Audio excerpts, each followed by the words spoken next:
Mr. José Siqueira is at the same time a member of Brazilian Academy of Sciences, where it's it's a very selected team of scientists that can get in it. He has 39 patents worldwide protected. He is a businessman of success, and he is at his farm producing day by day, receiving trucks of goods, and he plays all these roles at the same time. So it's a very holistic approach that he brings us, independently of what he's going to talk about. Well, good morning again. I'm not sure if I got a good friend, because Fernando gave me a very hard task to deal with, and is to speak with you in 5 minutes, just to give some ideas, some insights about bridging, building bridge between what science is capable of doing and reality. So in other words, to bring science into reality. And since our major theme of emphasis here is agriculture, Brazilian agriculture, and solutions coming from the tropics, I will try to illustrate this. Oh, just a second.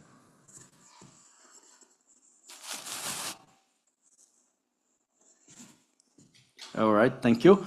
So I'll try to illustrate this idea of bridging this science with reality with a few examples of our Brazilian agriculture. So we should start with this aspect of science, technology, and innovation matter. And that's matter because it is important for us to build knowledge. So that's the first and most important thing in order to understand ourselves, to understand nature, and to understand the universe. And so that's one of the reasons why science matter. And also to allow us to develop new discovery inventions and make development of that new discoveries, to promote innovation. And the reason for that is to generate wealth, to solve problems, and allow us to make informed decision, and with that transform our lives. And so these are some basic aspects that we have to consider with. So the key thing is how to convert knowledge into wealth and development. And this is not a linear process. This is very complicated and complex, and is slow. And the decisions to use or not new development or new technology depends upon our vision of the future, the vision of entrepreneurship, and also the resources we have. So the fact is that the real value of science for society is in the final results and not in the research or discovered process itself. So that's something that we got to keep in mind seriously. And so how to make science to work? And science by itself is not too useful. You know, what we need to do with science is to make the right decision in how to use. And so for that, we need to bridge, to construct, build between science and data and policy and decision. And so with that, we come up with a very interesting concept that I like a lot, which is science to policy. And science to policy is nothing but scientific evidence, political will, and social infrastructure. So these are important aspects. And to deal with this aspect, we need to have good strategy.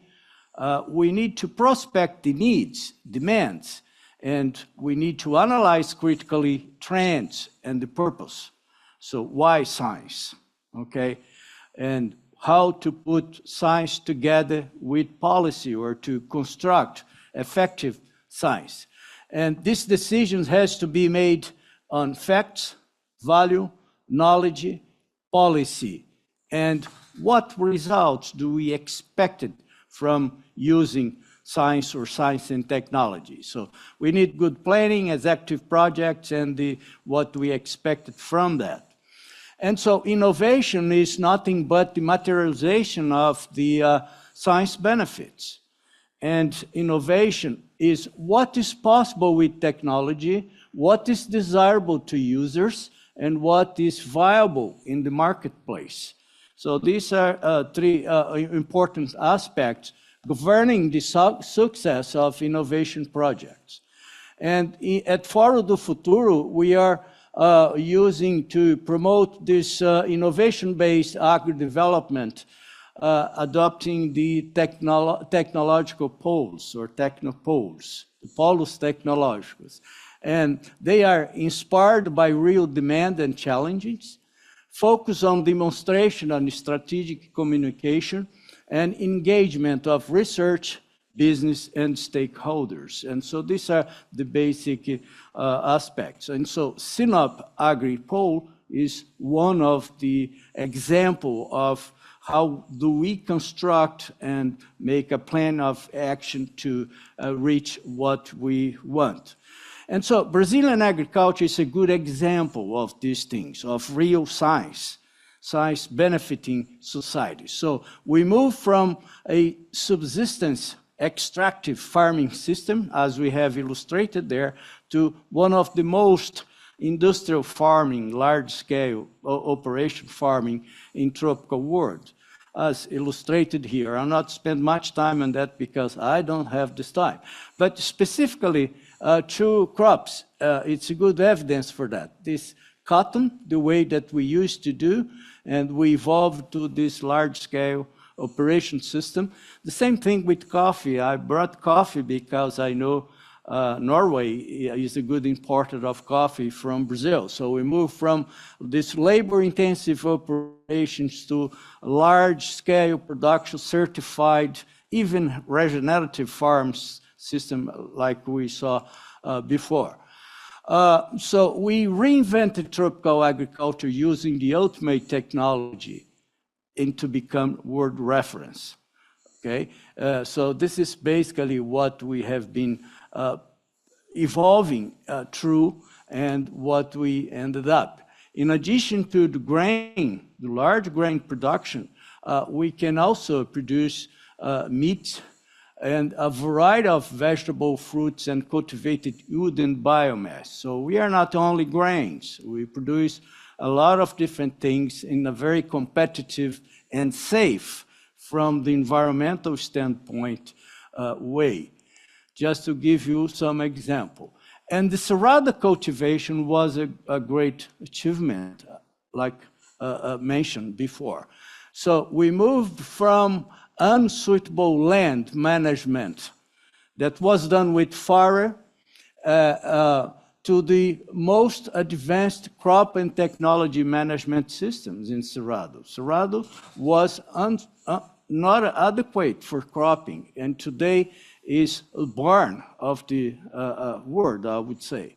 Okay, and so that's happened because very bright mind of managers and scientists and people who has very good insights. And right before his death, Paulinelli said us in a very clear way that the Cerrado needs a new revolution. So we moved a lot, we made a lot in the Cerrado soils, but we need a new revolution, and we are doing that. Ratan Lau, another Nobel Prize, says Brazil will be the global model for positive agriculture, positive in the broad sense, for nature and for people and for the environment, I would say. And so we were pioneer in several different technologies and strategy of management, starting from the Cerrado, which I just mentioned, to the no-till cropping system, Biological nitrogen fixation, biological control, as we saw, integration crop and livestock, soil hair mineralization, and so on. So all of these strategies, they were developed based on science, based on technology that we Brazilians developed, and they are being used in very large scale.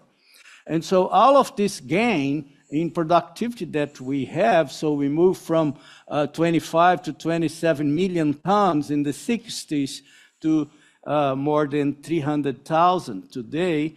And most of this gain was due to the technology and continued innovation. That to save land, that to generate richness, wealth, and so on. And what's more important is that we became this giant of agriculture production and yet saving, preserving 2/3 of our native vegetation, okay? So that should be made very clear. And adoption of appropriate technology has been important to reduce the footprint and to increase sustainability. So we are moving from our latest great wave of development, which was the Green Revolution, to a greener revolution, which will come up with what that is. So we face serious problem because of a high temperature and moisture year-round, and this multiple cropping system that we have, and that's a big challenge that we have to face, and we are dealing quite well with this using these biological tools, bio inputs, which Evaldo just showed us. This is, I would say, a great invention of Brazil. We did not discover the biological nitrogen fixation, but we developed biological nitrogen fixation in such a way that this has a great economic and environmental value by replacing nitrogen fixation or nitrogen fertilization in soybean crop. That is equivalent to $15 billion a year in spending of nitrogen fertilizer. This is being capable of avoiding 183 million tons of CO2 equivalent in emissions of GEE, and a value of 5 billion euros in carbon credits. So that's just to give you value, the importance of this biological type. And that's a nodule. So this is that's my expertise. I spent 45 years studying soil microbiology and biochemistry, and that's a nodule. It's a very elaborated, complicated organ that was evolved by Mother Nature, and we learn how to use. So the input is a cultivated bacteria that you put on the seeds, and you got this result. And so that's what Brazilian agriculture is about. But we need to transform our food system, as we saw in one of the previous speakers here. And the question is, where do we go from here? The reasons we know are there: climate crisis, food insecurity, biodiversity loss, and so on. And so the next wave of our agriculture has to focus on risks, reduced impact, and on legacy. There is no sense in speaking about sustainability without speaking about legacy. And agriculture, especially in this Cerrado, has a great legacy in building new cities, infrastructure, and schools, and so on. A bold vision of our future is a new green revolution for a nature-positive agriculture. And for that, we need a new mindset. We need technology and innovation in a constant, continued way. And that's basically we have to do to reduce GE emission, deforestation, enhance soil quality, decarbonize this system, and decrease the resilience and social benefits for agri-food system. And so the major emphasis from now is not on technology and productivity itself, but to ecological footprint, conservation and natural resource and environment. And how do you, that's the way to where we have to move on. I'm not saying that we don't need more technology, of course we do, but new type of technology, new type of approach, and new innovation. And a transition has to be more conservative, more sustainable, regenerative, and more resilient system. And in order to protect all agri-assets, so we're talking about soils, forest, people, and that's what we have to protect. And what we need to move on is to regenerative agriculture, which has been already explained. And so I'll not cover that, but just to say that we need to enhance environmental and social performance in a progressive way. That's the strategy of regenerative, of this transition that we have to make. And so we have to minimize the negative impacts of agriculture, and at the same time to improve, to optimize the positive impacts in order to establish a net positive. And so the final message is that Brazilian agriculture in a steady state of transition to regenerative agriculture, as Pablo showed us with good numbers and evidence.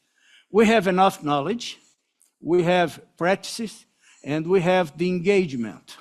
And we are in the process of scaling up this new mode, new way of producing agriculture products, not only food, but other things that are equally important, like cotton and so on. So we are almost there. So it's not a thing that's going to be difficult to achieve, to get, because we are almost there. It's just a matter of final adjustment in certain concepts, and we don't need big changes. We need change in mindset of the consumers and of the farmers, and of course the people who care, who plan, who think strategically this sector or this part of the economy.